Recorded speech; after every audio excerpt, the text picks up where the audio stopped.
Sama sa kalidad sa telekomunikasyon dinhi sa Metro Cebu ang masinati na unya sa mga mulukyo og magpapatigayon sa dakbayan sa Danao ug kalungsuran sa amihanang bahin sa lalawigan sa Sugbo.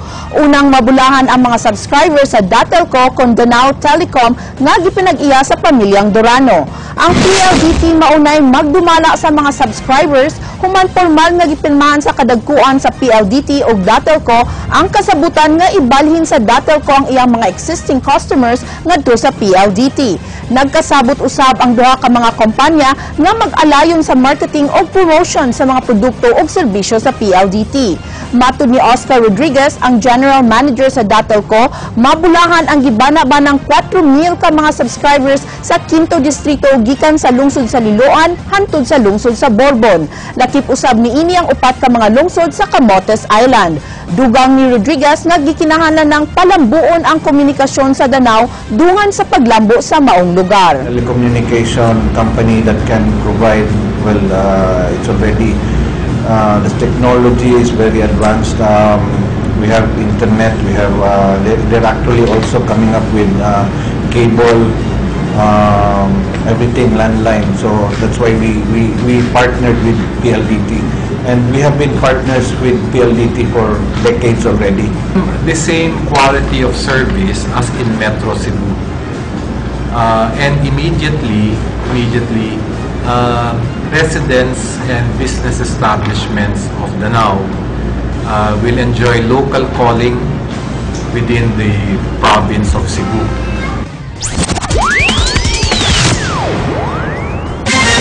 Hugot nga gi-monitor karon sa Department of Health Region 7 ang pagbaligya sa mga generic medicines sa mga butika. Gumikan kay mas daghang konsumidor ang mopalit og generic medicines kay mas barato kini kun itandi sa branded nga tambal. Kuwang usab matud pa ang mga Food and Drugs Enforcers nga maoy mo monitor sa mga butika din kasagaran sa ilang mabadlong kadtong walay lisensyadong pharmacist. King Perez, Sugin Limi. Kanunay nga magpalit og branded nga tambal si Nanay Mila alang sa iyang alta presyon. Mao ni ang iyang gituman sumala sa giprescribe sa iyang doktor. Pero nandun na ako sa sa branded kay mahirap na.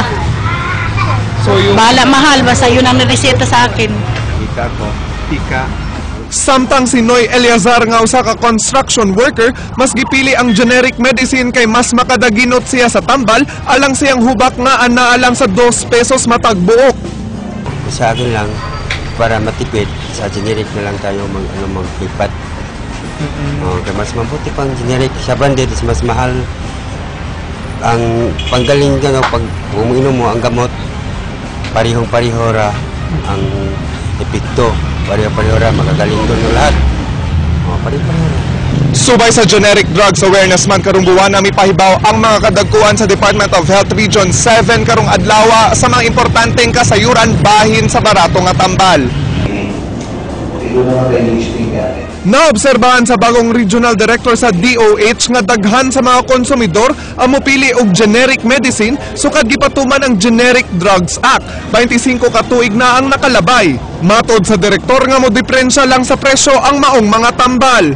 Wasay mahimo ang DOH bahin sa price ceiling sa mga tambal kay igo lang sila sa pagsiguro nga naa sa saktong kalidad ang mga tambal.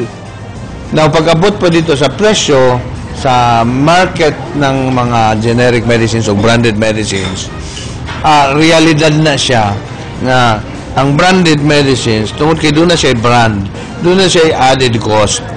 The added cost is on promotion primarily. Atong gihatag karon ang choice dito sa consumer. Gimanduan na sab sa DOH ang tanang doktor sa pagbutang og generic name sa tambal sa ilang resita isip pag-awhag sa mga tao sa paggamit og mas barato nga tambal. Ug aron masiguro nga dili counterfeit ang mga generic nga mga tambal, kinahanglan susihon sa mga mamaligyaay niini nga nakarehistro kini sa Food and Drug Administration ug kung nahatagan ba kinig Certificate of Good Manufacturing Practices. Giangkon sab sa FDA nga kuwang ang mga regulation officers nga maoy mususi kung lehitimo ba ang mga tambal nga gipamaligya. Unom lang ka mga FDA officers ang nagmonitor sa kapin o sa kalibo ka mga butika sa lalawigan sa Sugbo. Mga butika nga walay lisensyadong pharmacist ang kasagarang makalapas niini. Kinanglan magid na i-monitor and directly and personally supervise ba, because we're dealing on drugs, di ba? Drugs can kill people. Commodities na maka-heal, maka-kill. Di ba? So, makahimog adverse drug reaction sa tao. So, King Perez, News 5. Mga magtutudlo nga naghupot sa ilang mga tinunan ubo sa Boy Scouts of the Philippines gipaubos og unom ka adlaw nga training. Dulan sa 60 ka mga magtutudlo sa Kabisayan ang miapil sa unom ka adlaw nga course training for managers of learning sa Boy Scouts of the Philippines. Tumong sa panagpigom nga madungagan ang kasayuran sa pagtuon sa Boy Scouts o pag-improve sa mga teaching methods sa mga magtutudlo. Ang mga delegado matawag na nga national trainer human sa maong training. Ang Subo mo'y nag-una sa 12 nga Boy Scouts sa nasud nga gibana-bana usa ka gatos kalibo ka mga Boy Scouts. After this training, they will go back to their respective local councils sa mga cities and province. Sila na po ang makandak training dito sa Ilaha. This is of a great help na ginawa ng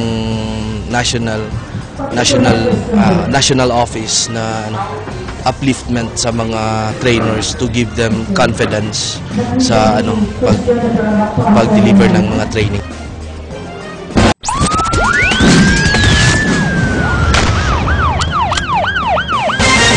Didto sa dakbayan sa Bugo o sa Kabatanon, miunay og patay sa iyang kaugalingong inahan ni adtong Lunes. Ang iyang amahan dili gyud makapasaylo sa nabuhat sa iyang anak ngadto sa inahan.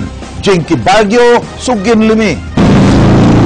Dinhi sa kapilya sa Barangay Santo Niño sa Dakbayan sa Sugbo, gipahimutang ang haya ni Jocelyn Soliva, 47 anyos. Gipatay siya sa niluog nga paagi siyang kaugalingong anak nitong Lunes sa hapon, sud mismo sa ilang panimay sa risgutan nga lugar. Kagahapon lang, nadakpan sa kapulisan at sa follow-up operation ang 21 anyos na si Roselo Soliva, suspect sa pagpatay sa iyang inahan. Sa kana base sa mga istorya sa ginikanan ug siyang mga igsuon, kini bata sige ni siya kanang gamit og pulkasil nya napoy usahay nga mga reports nga magamita siya marijuana. Ang suspect sa iyang bahin miingon nga aksidente lang ang hitabo nga karon iyang gimahayan. Miangkon siya nga musuyop siyang solvent ug mugamit sab og marijuana. Nawala ko yung gawin training ko ngayon.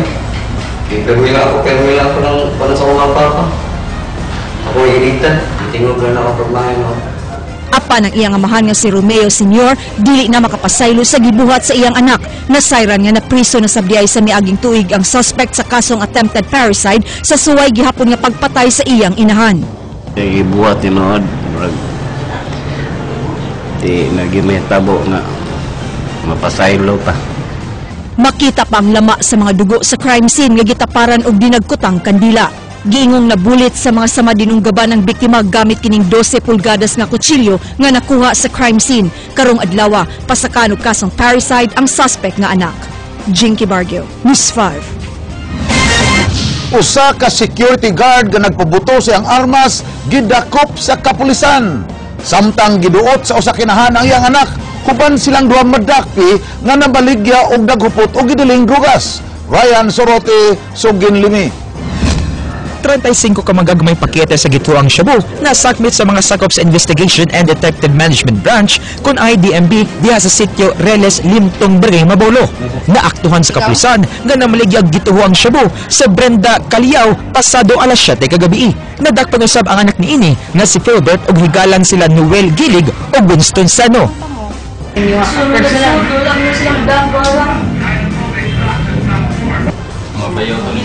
Samtang, pasado alas 2 kaganyang kadlawon, nasikop sa mga sakop sa kapulisan sa Waterfront Police ang usa ka gwardiya human nagpabuto sa iyang kalibre 38 nga service firearm sa sitio Calero, Barangay Tinago. Ang hepe sa Waterfront Police Station nga si Chief Inspector Wildemar Chu nagkanayon nga gialarma si Rodel Salcido human nagtinubaga sa iyang kapuyo nga miresulta sa ilang paglinayugay sa armas. Okay naman, may natural man na sa mga nagpuyo ba nga mag-away-away. Buto di ay. Wala mo ito tani, kaso lang ay nag-agaway kami ba. Kaya ako yung napitalan ko man ang katungan di magbuto, iya sige man siya pislit, mauto nagbuto na. We would like to inform the public na ang kaning pag-position sa firearms, no, should be a responsible gun owner o dili yun ni pwede Kung diin ka maglagot, magpabuto ra ka. Ryan Sorote, News 5.